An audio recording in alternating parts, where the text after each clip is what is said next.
Salut les amis, soyez les bienvenus dans notre série Un hadith, une connerie. Nous allons monter d'un cran dans cet épisode pour lequel on devrait plutôt dire un verset, une connerie.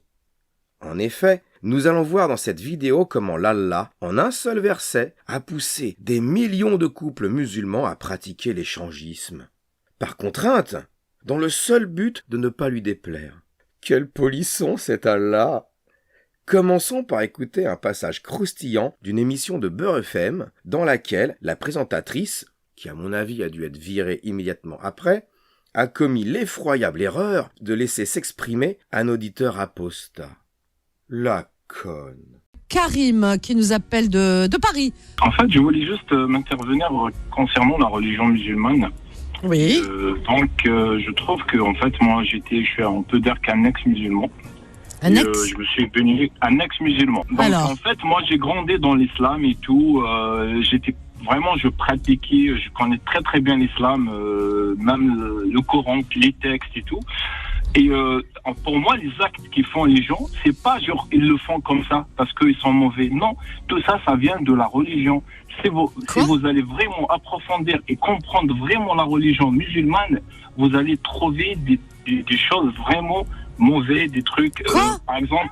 Oh mais là t'exagères là Karim, mais ça va pas. Non, il y a pas mal des gens comme ça. Mais mais ça veut pas dire que vous avez raison. C'est pas parce que vous êtes nombreux. Non, c'est pas une question de raison ou pas. Avoir mais tort en fait, que vous avez raison. Écoutez-moi, juste laissez-moi finir. Après, vous pouvez. En fait, ce que je voulais dire, genre, ces gens-là, ils peuvent pas le divulguer devant tout le monde parce que la religion. Ils peuvent pas. En fait, il y en a pas mal des gens qui ont quitté l'islam. Par contre, ils peuvent pas le divulguer. Mais ils font ce qu'ils veulent. Les gens, ils commencent à parler. Les gens, ils commencent à dire les choses telles qu'ils sont. Il y a la science aussi, en fait. Bon, ça, c'était l'intro. Je vous passe les délicieux échanges dans lesquels il énonce les erreurs scientifiques du Coran, où il parle du demi-témoignage de la femme, de sa demi-part d'héritage, le tout ponctué de réponses de la chroniqueuse sous forme d'onomatopée. Ah ? Hein ? C'est pas dans le Coran, ça ! C'est une interprétation, etc., etc. Allons directement au sujet qui nous intéresse, l'échangisme. Est-ce que tu trouves ça normal ? Bah écoute, moi je dis c'est tout est affaire d'interprétation. C'est normal, la femme elle peut pas avoir le même héritage que l'homme. Est-ce que ça c'est normal ? C'est Dieu qui a fait ça ? Non, mais c'est pas dans le Coran ça. C'est dans le Coran. C'est dans le Coran. Même la femme, imagine, dans le Coran, c'est une femme musulmane divorce avec son mari. Et son mari, peut-être il regrette, je sais pas, il veut la récupérer. Il ne peut pas. Il faut que cette femme-là se marie avec quelqu'un d'autre pour qu'il puisse la récupérer. C'est pas possible ça. Cherche à comprendre. Ne me dis pas non, cherche à comprendre. C'est-à-dire elle divorce avec son mari. Ensuite, oui, elle divorce. Après, peut-être qu'il y a le regret entre eux. Après des regrets, ils veulent se remettre ensemble.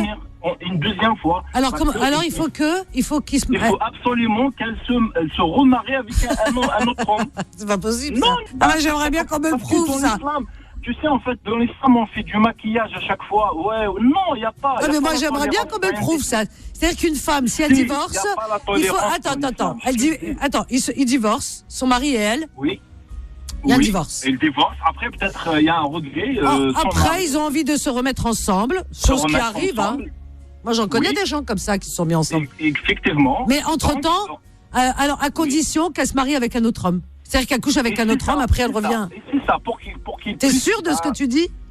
Sûr et certain. Parce que là, ça me semble... Waouh, aberrant, là, tu me choques, là, c'est pas possible. Comment ça, vous ne voyez toujours pas venir l'échangisme ? Vraiment ? Ah, parce qu'ils ont divorcé. Mais il faut comprendre ce qu'on appelle un divorce en islam. Disons que ça s'appelle plutôt répudiation, vous voyez ? Alors, il suffit que l'homme dise « je te quitte sur un coup de tête » pour que ce soit acté. Ouais, bon. Je sais ce que vous allez me dire, bande de mécréants. Alors, donnons la parole à plus savant que moi. Comme d'habitude. Quand il vient chez nous au bureau, écoutez bien, il rentre, quand je lui dis « voilà, combien de fois tu l'as divorcé ?» 5 fois. T'étais au courant ? T'étais vraiment bien... Ta raison, elle était là ? Oui. T'as pas perdu la raison. C'est pas que t'es tombé dans les pommes, puis quand tu t'es réveillé, ta femme t'a dit, tu m'as dit, 5 fois je te divorce. Non, je t'ai bien réveillé. Eh bien, je t'annonce une bonne nouvelle, c'est plus ta femme. Hein? Comment ça? Ah, Wallah, il devient blanc. Elle, mauve, cada, toutes les couleurs que tu veux. C'est fini. Tu lui dis, voilà, Shara'an, voilà ce qu'il y a, voilà. Écoutez bien la réponse. On ne me l'a jamais dit. Tout le temps, je l'ai entendu, Phil Merkez, pendant les 15 ans, Wallah, ya Shabab. On ne me l'a jamais dit. J'ai jamais entendu ça. Oh, punaise. Ben si t'as jamais entendu ça, ma cocotte, on va te le lire, y a pas de problème. Je vais même te l'afficher, le verset 230 de la sourate 2. S'il divorce avec elle la 3e fois, alors elle ne lui sera plus licite tant qu'elle n'aura pas épousé un autre. Et si ce dernier la répudie, alors les deux ne commettent aucun péché en reprenant la vie commune. Vous le voyez maintenant, l'échangisme? Où un voile épais vous couvre la vue. C'est l'Allah qui l'a dit là, hein? Mais tenez, je vous laisse écouter un autre plus compétent que moi encore une fois. Il va vous confirmer ça. S'il la divorce une 3e fois, dans ce cas-là, il ne peut pas se remarier avec elle ni revenir sur sa décision durant la période de viduité. Et lorsque la période de viduité se termine, la femme, dans ce cas-là, peut se remarier.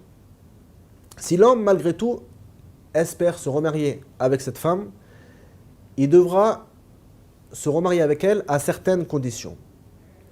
Premièrement, la femme doit se marier avec un autre homme, un mariage valide religieusement. Si ce deuxième homme désire la divorcer, après avoir consommé le mariage, Non, mais là, je suis choquée. Tu peux être choqué, ma pauvre. Mais c'est ta religion qui le dit. Dans le Coran, le mot en français « mariage », c'est la traduction de « nikah ». Tu dois très bien savoir ce que ça veut dire, ma puce. L'échangisme, je vous dis, l'échangisme. Et tu sais quoi, tu m'as fait éclater le cerveau là, attention, hein, je vais me poser. Bah oui. Je vais me renseigner parce que j'ai jamais entendu ça. Oh punaise. Ah, tu veux te renseigner? Le Coran ne suffit pas? Pas de problème. Voyons donc ce que disent les hadiths. Si je te parle de hadith, c'est encore pire. Commençons par Al-Muwatta de l'imam Malik. Je ne vais pas tout vous lire, vous ferez des arrêts sur image, mais avouez que l'expression est savoureuse. Le premier mari peut-il se remarier avec elle? Non, jusqu'à ce que le second ait goûté à son petit miel. Oh, c'est trop mignon comme expression. La même chose dans Sahih Muslim, notez les références. Idem dans Sahih Bukhari. Attention, au-dessus c'est le soleil. Bien sûr, parmi les conditions, afin que ce mariage soit valide, il faut qu'elle consomme le mariage avec ce deuxième homme. Si, malgré tout, pour une raison ou pour une autre, le deuxième homme décide de la divorcer. Dans ce cas-là, son premier mari, qu'il avait divorcé donc 3 fois avant, peut la reprendre en mariage. Et puis pour les musulmans 2.0, nouvelle génération Revival Survivor, qui réclament la confirmation du grand cher TikTok, eh bien en voici une petite qui n'est pas née.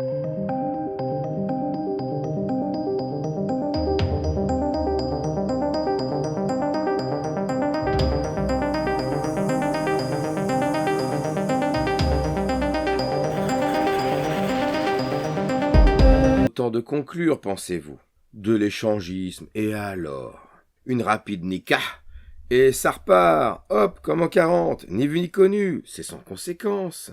Que nenni, ce verset entraîne les croyants dans des dérives et abus dont il se serait bien passé, comme du reste d'ailleurs, comme le décrit si bien l'ami Aldo, le grand Aldo. Il faut qu'elle se marie, n'est-ce pas? Qu'elle se marie avec quelqu'un d'autre, et qu'elle consomme le mariage. Alors, eux, ils ramènent un revolontaire qui est prêt à rendre service, n'est-ce pas? Et le gars, il est là, il dit, bon, d'accord, moi, tu m'offres une femme, en plus, si elle est potable, plus l'argent et tout ça, moi, je suis prêt à te rendre service au nom d'Allah. Donc, qu'est-ce qui se passe? Il ramène un imam. L'imam va, là, en 30 secondes, faire une fatha, donc, créer un lien de mariage entre, donc, vous voyez, le lien de mariage sacré, comment il est dissous, comment il est bafoué, et on va marier une femme et un homme pour du fric, pour que cet homme-là couche avec cette femme et après la rendre à l'autre. Alors, ce qui se passe, c'est que donc dans ce cercle, il y a une rapide clac, clac, clac, n'est-ce pas? Et puis, le nouveau propriétaire donc de la femme prend l'argent et prend la femme.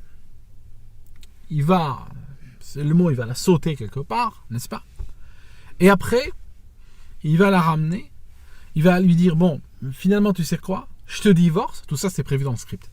Il va la divorcer, dire je te divorce 3 fois, et donc il va la déposer en bas de chez elle, et elle remonte chez son mari et ses enfants. Voilà. Alors, il paraît qu'il y a eu des abus. Alors, déjà, nous sommes dans une situation absolument ahurissante. Mais en plus, dans cette situation-là, il y a eu des abus. Alors, je vous explique. Parfois, quand la femme est très potable, ah ben, le gars qui l'a enfermé dans un appart et qui est en train de se la taper, ben, il va dire, vous savez quoi? Moi, finalement, du niveau religieux, c'est ma femme, je l'ai épousée avec un imam. Je veux dire, rien ne m'oblige à la divorcer. Rien ne m'oblige à la rendre au bout de 24 heures comme j'ai promis. Et donc, des fois, le gars la garde plus longtemps. Parfois, il exige plus d'argent. Parfois, il dit au mari, écoute, c'est vrai que là, tu m'as donné 2500 livres, mais voilà, ça fait 3 semaines qu'elle est là, je suis obligé de la nourrir, de la loger, tout ça. C'est vrai qu'elle est restée plus que convenue, mais moi, je veux faire la halala à bout. Hein, je veux pas tromper Dieu, n'est-ce pas? Hein, qui sommes-nous? On va pas tromper Allah, il nous le pardonnerait pas.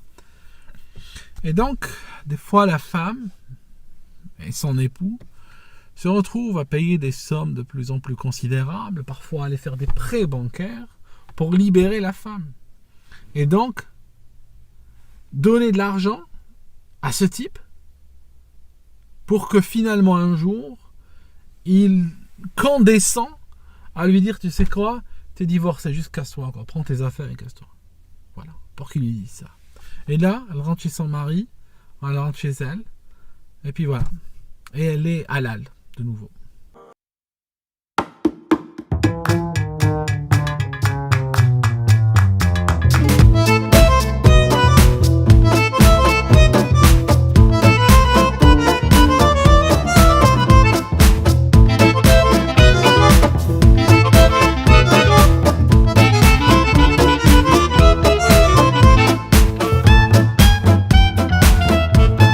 Et on en arrive enfin à la conclusion qui est que l'apostat, fallait pas l'inviter.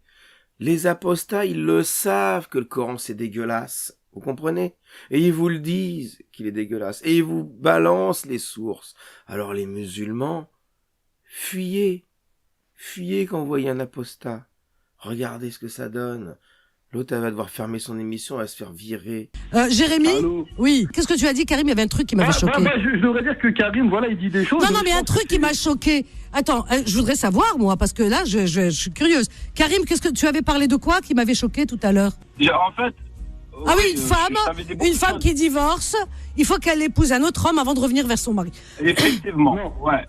Est-ce que c'est vrai? Si c'est vrai. Ça, c'est plutôt pour mettre dans le cœur des gens qui réfléchissent bien avant de divorcer. Vous comprenez ce que je veux dire? C'est pas comme c'est un peu tiré par les cheveux quand même. Réfléchir. Ouais, mais enfin, c'est un peu tiré par les cheveux. Mettre dans le cœur des gens qu'il faut réfléchir avant de dire je te divorce. Car sinon, quoi, avant de te remettre avec ta femme, elle doit se faire nikah par un autre. Mais si elle a pas envie de nikah avec Omar et qu'elle t'aime comme on vous faites, bande de cons, arrêtez vos justifications en bois et fuyez les apostats. Fuyez toute discussion avec eux tant que vous n'êtes pas en capacité de leur appliquer la peine que vous connaissez, hein, et qui fera sujet forcément d'une autre vidéo de la série, un hadith, une connerie. Quand est-ce que tu es sorti de l'islam, Karim? Quand? Il y a peut-être 2-3 ans. Tu as quel âge? Regarde. Il y a des milliers. Moi, je connais pas des milliers qui sont sortis. Je sais pas. Mais on peut pas dire ça parce que tu vas te faire tuer. Mais Karim, arrête. Mais les gens font ce qu'ils veulent. Il y en a qui sortent, il y en a qui rentrent, et puis voilà. Chacun, par quoi il est motivé. Et les enfants, on revient demain.